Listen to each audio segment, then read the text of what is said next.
अहाँ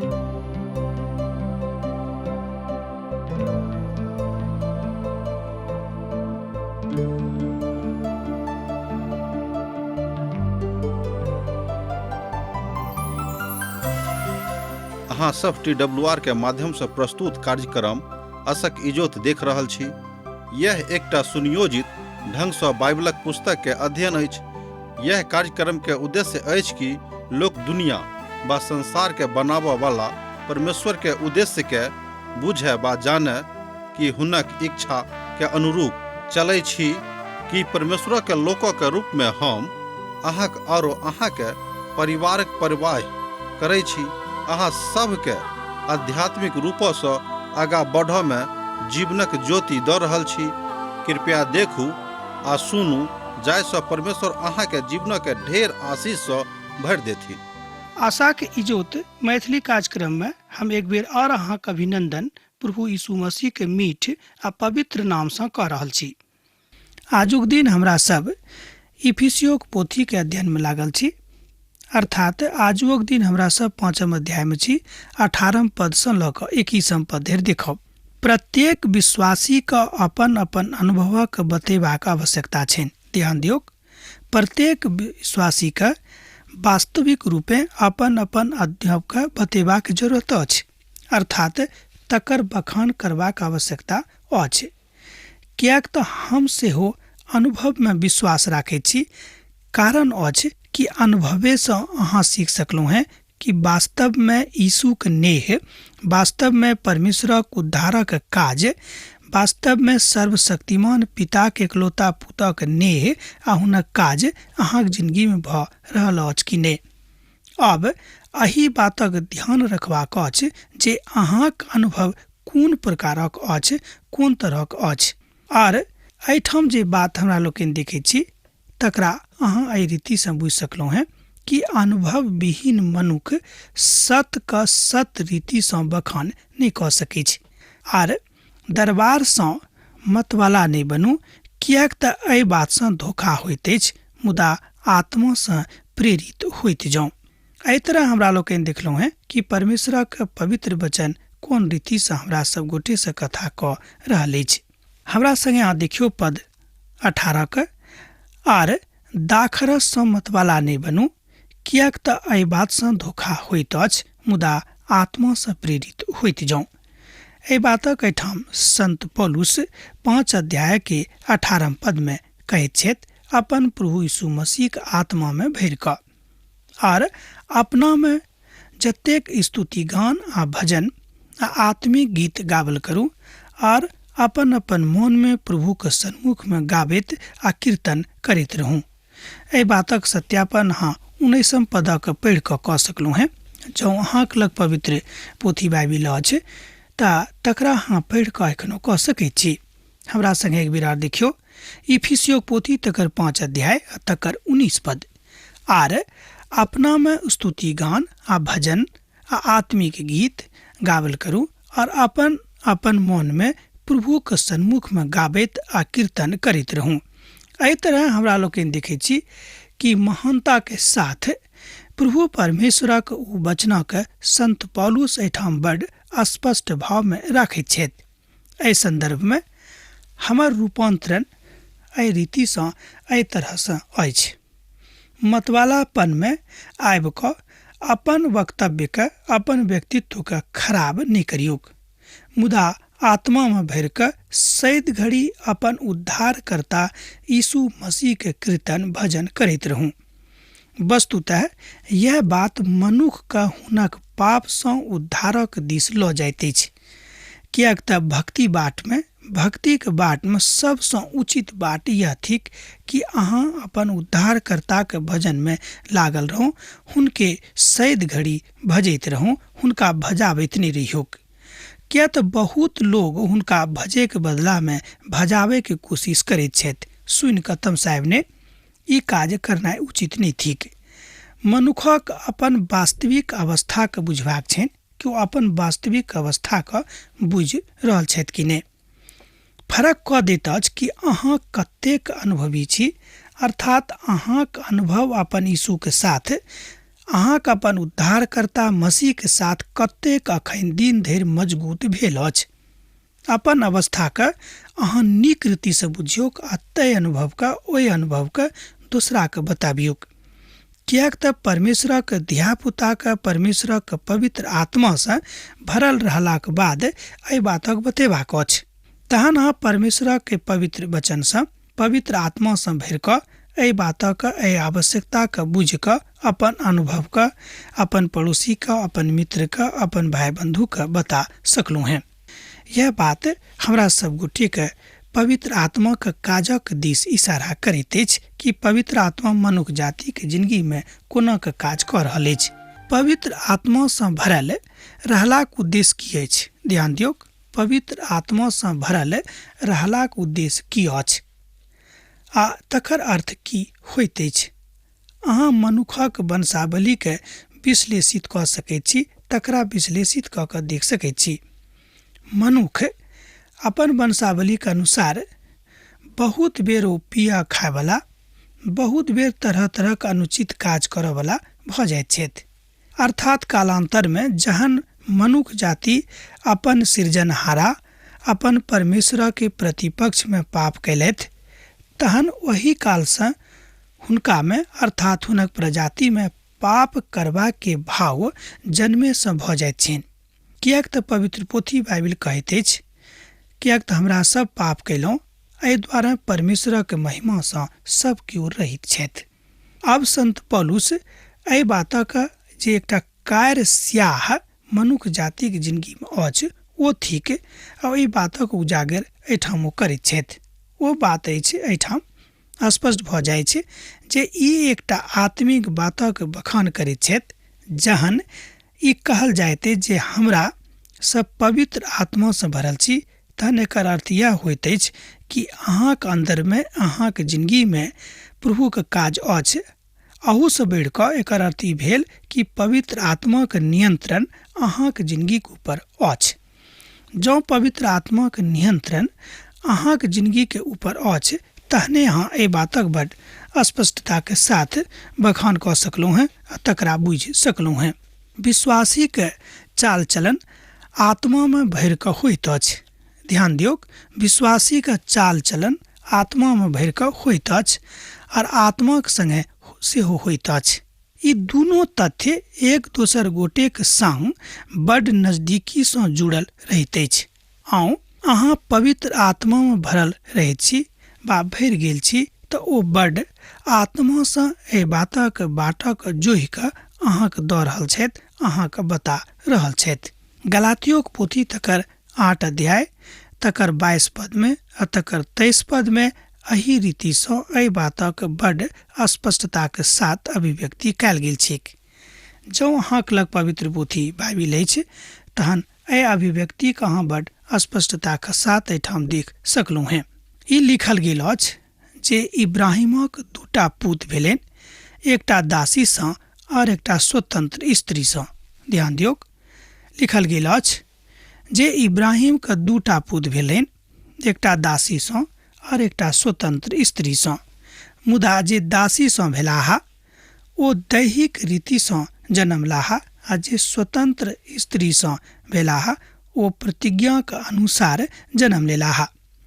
एहि बातक अहाँ देख सकैत छी गलतियों के पोथी तकर 5 अध्याय 22 पद और 23 पदमे। एहिठाम मसीहके स्वतंत्रता, मसीह के बखानक बातक विषयमे तथ्य बिंदुमे बतायल गेल अछि। यह बात आजुक परिप्रेक्ष्यमे आजुक संदर्भमे अहूँके बुझबाक अछि।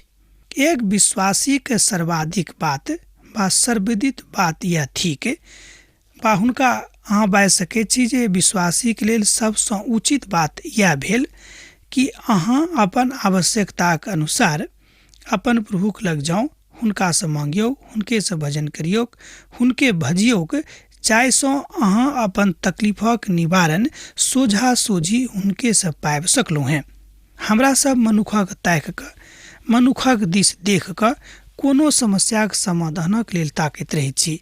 जे अहाँके पवित्र आत्माके जे बात भेटल अछि, अर्थात पवित्र आत्माके जे अभिषेक अहाँके ऊपर भेटल अछि, तकर आवश्यकताक अहाँ कतेक नीक रीतिसँ अखन अहाँ चिन्हलहुँ हैं, अखन अहाँ ग्रहण कयलहुँ हैं। किएक तऽ बहुत बेर सत मनुख जातिके सन्मुखमे आबि कऽ ठाढ़ भऽ जाइ छै आ मनुख ओहि सतके नहि चिन्हैत अछि। मुदा ई शिक्षा सब ठाम एके रीतिसँ लागू नहि होइत अछि। पहिल कुरिन्थियों पोथी तकर 12 अध्याय आ तकर 13 पदमे एहि बातक बतायल गेल अछि। किएक तऽ हमरा सब किओ एके ने यहूदी हुएक बा कि दास आ कि स्वतंत्र, एके आत्माक द्वारा देही होयबाक लेल बपतिस्मा लेलहुँ हैं और हमरा सब एके आत्माक पियावल गेल छी। एहि तरह हमरा लोकनि देखैत छी कि संत पौलुस एहिठाम स्पष्ट कऽ रहल छथि कि सब केओ, भने अहाँ स्वतंत्र छलहुँ, भने अहाँ दास छलहुँ, भने अहाँ यहूदी छलहुँ हैं, भने अहाँ यहूदी छलहुँ वा दोसर जातिसँ छलहुँ हैं, मुदा सब केओ एके आत्माक द्वारा एके देही होयबाक लेल बपतिस्मा लेलहुँ हैं और हमरा सभक एके आत्मा पियावल गेल अछि। एहि तरह एहिठाम बतायल गेल अछि कि मसीहके स्वतंत्रता मसीहके विहंगम बातक महिमाक काजक उजागर करैत अछि। पवित्र आत्मा प्रभुक काजक होइत देख कऽ बड़ आनन्दित होइत छथि, किएक तऽ हुनको हृदयक यह इच्छा छनि कि परमेश्वरक काज एहि धरती पर महानता के साथ उजागर हुएक, महानता के साथ फले फूलेक और मनुष्य जाति प्रभु यीशु मसीह के सोनीतक महत्वक जे बहावल गेल छलैक कलवरी क्रूस पर, तकरा खूब नीक रीतिसँ बुझैके। बहुत बेर हमरा सब परमेश्वरक कयल गेल महान काज, परमेश्वरक कयल गेल महान बलिदान, परमेश्वरक द्वारा कयल गेल महान प्रेम, तकरा अनेरे बिसरा दैत छियै। किएक तऽ हमरा सभक मानसिकता एही तरहके थिक। कोनो महानतम काजक बुझनाइ आ तकर बुझबाक आत्मा हमरा सभक अन्दरमे नहि अछि। तैँ एही कारणे हमरा सब मनुखक ओ बातक, मनुख जातिके ओहि प्रासंगिक बातक जे प्रासंगिक बातक झूठाबैत अछि, झुठला दैत अछि, तकरा पाछाँ पड़बाक जरूरत नहि पड़ैत अछि। कहल जा सकैत अछि कि पवित्र आत्मासँ भरल होयबाक कारण ई नहि अछि कि अहाँ परमेश्वरक काज कऽ रहलहुँ हैं। कहल जा सकैत छै कि पवित्र आत्मासँ कयल गेल काज मनुष्य जातिके ओहि बातक दिस लऽ जाइत अछि जतेक विहंगमता परमेश्वरक ओहि महिमाक हमरा लोकनि देखैत छी। काल्हि अहाँ पवित्र आत्मासँ भरल होयब, भऽ सकैत कि परसू भरल होयब, वा भऽ सकैत जे एक सप्ताह पहिने भरल होयब, मुदा सब ठाम आजुक दिन ई काज प्रासंगिक रूपमे काजगर नहि हैत। किएक तऽ ओहि कालमे ई बात प्रासंगिक भेल छल और अब ई बात आजुक दिनमे प्रासंगिक नहि थिक। अब आजुक विश्वासीक आवश्यकता यह अछि जे ओ पवित्र आत्माक संगे अपन सामंजस्य बना कऽ राखैके। एक बेर आर ध्यान दियौक, आजुक विश्वासीक आवश्यकता यह अछि जे ओ पवित्र आत्माक संगे अपन सामंजस्य बना कऽ राखैत। एहि तरह मनोभावक आवश्यकताक अनुसार बदलैके जरूरत नहि थिक। विशेष कऽ कऽ हमरा सब गोटे की बात बुझबाक अछि कि आजुक परिप्रेक्ष्यमे, आजुक संदर्भमे पवित्र आत्माक काज जे संयमित भऽ कऽ अहाँके जिंदगीमे भऽ रहल अछि, तकरा अहाँके बड्ड संयमक साथ, बड्ड संयमित भावमे आबि कऽ बुझबाक अछि। मुदा आत्माके काज जे बात अहाँके जिंदगीमे होइत अछि, तकरा अहाँ नीक रीतिसँ बुझियोके। तैँ अपन प्रभुके जे आनन्द ओ अहाँके देने छथि, जाहि आनन्दमे अहाँ रहि कऽ स्वयंके उत्तेजित कऽ लैत छी, अपन यीशुके ओहि आनन्दक अपना जिंदगीमे लऽ कऽ राखियोके। यूहन्ना जे प्रभुके प्रेरित छलाह, ओ कहियो अपन कथाके प्रभुमे भऽ कऽ बाजि रहल छथि। पहिल यूहन्ना पोथी तकर 1 अध्याय और तकर 34 पदमे एहिठाम एहि बातक बड्ड स्पष्टताक साथ बतायल गेल अछि जे कोना कऽ ओहि बातक हमरा लोकनि पवित्र पोथी बाइबलक अनुसार बुझि सकैत छी। किएक तऽ संसारमे बुझबाक लेल बहुत बात बतावल गेल अछि आ समझबाक लेल हमरा सब तरह तरहक उदाहरण लऽ कऽ बुझैत छी। मुदा बेसी नीक हैत जँ हमरा सब परमेश्वरक पवित्र वचनक लऽ कऽ ओहि बातक बुझबिक। जे किछु हम देखलहुँ हैं आर सुनलहुँ हैं तकर समाद अहूँक देबाक अछि। एहि दुआरे जे अहूँ हमरा संगे एहि दुआरे जे अहूँ हमर सहभागी थिकौ हैं आर ई सहभागिता पिताक संगे आर हुनक पुत्र यीशु मसीह के संगे अछि। और ई कथा हम एहि दुआरे लिखै छी जे हमर आनंद पूरा भऽ जायक। जहिया कहियो हम साधु पौलक एहि बातक पवित्र पोथी बाइबिल में देखै छी, विशेष कऽ कऽ पहिल यूहन्नाक पोथी तकर 1 अध्याय आ तकर 4 पद हमर मन गदगद भऽ जाइ छै। और प्रभुक प्रसन्नता में, प्रभुक पवित्रता में जे ओ हमरा देने छथि, गदगद भऽ कऽ हमर मन पुलकित भऽ जाइ छै। एहि तरह कहल गेल अछि, और ई कथा हम एहि दुआरे लिखै छी जे हमर आनंद पूरा भऽ जायक। अहाँक आनंद की अछि तकरा अहाँ जानै छी। एहिठाम यूहन्ना बाजैत छथि कि हम एहि बातक लेल प्रयत्न कऽ रहल छी जे हमर आनंद पूर्ण भऽ जायके। हाँ, पवित्र आत्माक भरलासँ जे आनंद मनुखक मिलैत अछि ओ अपन बातक बताबैत अछि जे ओ अहाँक आनंद अछि, जे अहाँक आर बेसी बहुत बेसी आनंदित कऽ दैत अछि। किएक तऽ हमरा सब आनंद खोजे के फेराम रहै छी। बड उचित गप अछि। सब केओ चाहैत छथि कि ओ आनंदसँ भरल रहैक, हुनक जिंदगी में अशांति नहीं रहेन, हुनका जिंदगी में परमेश्वर के महान प्रेम भरल रहेन, आर हुनका जिंदगी में महान परमेश्वर के महान विहंगम बातों के परिपूर्णता रहे के। एहि तरह हमरा लोकनि देखैत छी कि महान परमेश्वरक ई बात जे मनुख जाति के जिंदगी सँ संदर्भित भऽ कऽ आबैत अछि, तकरा बुझि कऽ, तकरा सम्हैल कऽ हमरा सब ओहि बातक परिप्रेक्ष्यता में आबि कऽ परमेश्वरक ओहि महिमा के बुझबाक प्रयास करैत छी। यह बात अब अहूँके बुझबाक अछि आर हमरो बुझबाक अछि जे हमरा सब वास्तव में सत्य में परमेश्वरक ओहि विहंगम आनंदक अखन धरि बुझलहुँ हैं वा नहि। यह संदर्भ भाव मनुख जाति के एम्हर से उम्हर कऽ दैत अछि। पद 3 के हमरा संगे आर एक बेर देखियौ। जे किछु हम देखलहुँ हैं आर सुनलहुँ हैं तकर समाद अहूँके देबाक अछि। एक बेर आर सुनियौ। जे किछु हम देखलहुँ हैं आर सुनलहुँ हैं तकर समाद अहूँके देबाक अछि। एहि दुआरे जे अहूँ हमरा संगे, एहि दुआरे जे अहूँ हमर सहभागी थिकौ हैं और ई सहभागिता पिता के संगे और हुनक पुत्र यीशु मसीह संगे अछि। एहिठाम संत पौलुस बता रहल छथि कि महान सत्य जे प्रभु यीशु मसीह के दिस सँ मनुख जाति के जिंदगी में कारगर होइत अछि, जे महान सत्य यीशु के द्वारा मनुख जाति के प्राप्त होइत अछि, जे महान सत्य मसीह के कारणे मनुखक बुझबाक आवश्यकता अछि, जे सत्य मनुखक ओहि विहंगम बातक दिस लऽ जाइ छै, ओ सत्य प्रभु के ओहि विहंगम बातक चारित्रिक दृष्टिकोण से देखल जा सकै छै। आर ई कथा हम एहि दुआरे लिखै छी जे हमर आनंद पूरा भऽ जायक। साधु पौल आगाँ कहैत छथि, हमरा सब देखैत छी कि संत पौलुस अपन हृदय से, पौलुस अपन मनोभाव से नहि, मुदा पवित्र आत्मा से भरि कऽ एहि बातक बाजैत छथि। हमरा सब पवित्र आत्मा के भरला से जे आनंद प्राप्त करैत छी, पवित्र आत्मा के भरला के बाद जे आनंद अहाँक वा हमरा जिंदगी में आबैत अछि, तकर अवलोकन, तकर मूल्यांकन, तकर बुझनाइ, ई सबटा बात मनुष्य जाति के जिंदगी में होइत अछि। कतेक आनंदित करयवला ओ क्षण अछि, कतेक आनंदित करयवला ओ बात अछि जाहिमे परमेश्वरक महिमा के हमरा लोकनि देखैत छी। एहिठाम टीकाकार साहब एकटा बातक लऽ कऽ आबैत छथि आ तकरा बताबैत छथि। एहिठाम टीकाकार साहब बाजि रहल छथिन कि वास्तव में वास्तविक आनंद पवित्र आत्मा के भरला सँ आबैत अछि। किएक तऽ पवित्र आत्मा के भरला के अर्थ यह होइत अछि कि हम अपन जिंदगी में अपन यीशु के अपन उद्धारकर्ता के रूप में ग्रहण कऽ चुकल छी।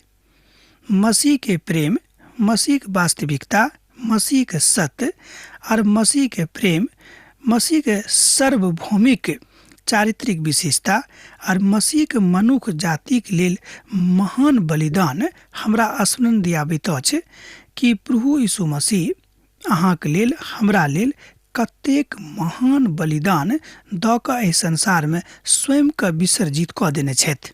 हुनक विसर्जन हमरा सब गोटेक स्मरण रखबाक आवश्यकता अछि और सर्वदा सब बातक लेल हमर प्रभु यीशु मसीहके लेल, हमर प्रभु यीशु मसीहक नाममे सँ जे परमेश्वर पिताके धन्यवाद करैत रहूँ।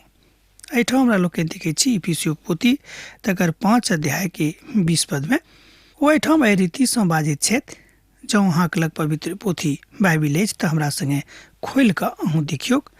ओ कहै छथिन, आर सर्वदा सब बातक लेल हमर प्रभु यीशु मसीहके लेल, हमर प्रभु यीशु मसीहके नामसँ परमेश्वर पिताके धन्यवाद करैत रहूँ।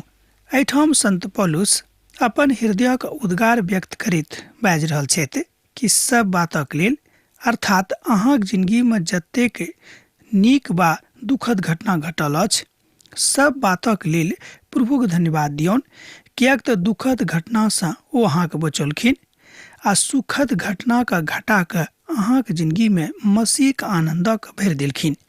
एहि तरह हमरा लोकनि दुनू तथ्यके एके ठाम देखैत छी।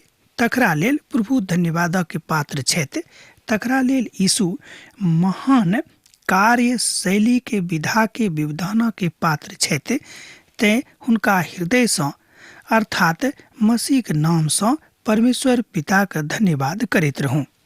किएक तऽ परमेश्वर पिता अपन एकलौता पुत्र यीशु मसीहके एहि संसारमे पठाकऽ मनुष्य जातिक लेल एकटा द्वार खोलि देलखिन, जाहिसँ मनुष्य जाति खूब नीक रीतिसँ परमेश्वरक ओहि महिमाके बुझि जायक जे महिमाक लेल ओहिठाम अवतरित भेल छलाह। पवित्र आत्मासँ भरल लोकक हृदय धन्यवादसँ भरल रहैत अछि। ध्यान दियौ, पवित्र आत्मासँ भरल लोकक हृदय धन्यवादसँ भरल रहैत अछि। किनका लेल तऽ प्रभुक लेल, परमेश्वरक लेल हुनक हृदय धन्यवादसँ भरल रहैत छनि। भजनक पोथीमे एहि बातक सेहो बतायल गेल अछि।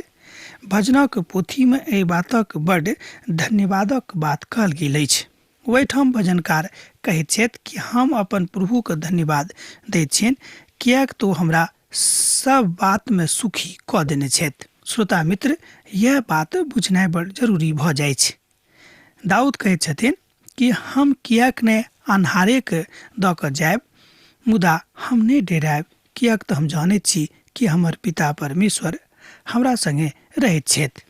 एहिठाम हमरा लोकनि देखैत छी दाऊदक हृदय धन्यवादसँ भरल छनि। ई कोना भऽ सकैत छै? आब हमरा विदा दिअ, किएक तऽ अहाँसँ विदा होइके हमर बेरा भऽ रहल अछि। प्रभु यीशु मसीहके प्रेम, हुनक संगति अहाँक जिंदगीमे भरल रहैक। आर हमरा एहिठाम पाती सेहो लिखैत रह, हमरा बिसरायब नहि। यीशुके नेह अहाँक जिंदगीमे सैत घड़ी बनल रहैक। आमीन। हमर विश्वास अछि कि ई कार्यक्रम अहाँके लेल लाभदायक सिद्ध अछि। हम चाहै छी कि अहाँ अपन आशीषके हमरा संग साझा करू। जँ अहाँके नजीक बाइबलसँ आ जीवनसँ सम्बन्धित कोनो प्रकारके प्रश्न भऽ सकैत अछि तऽ अपन समस्याके लेल प्रार्थना करबाके लेल जँ चाहै छी तऽ हमरा फोन नंबर पर जरूर संपर्क कऽ सकैत छी। परमेश्वर अहाँ सबके लेल एकटा सुन्दर, सुखद, आनन्दित दिन प्रदान करैक।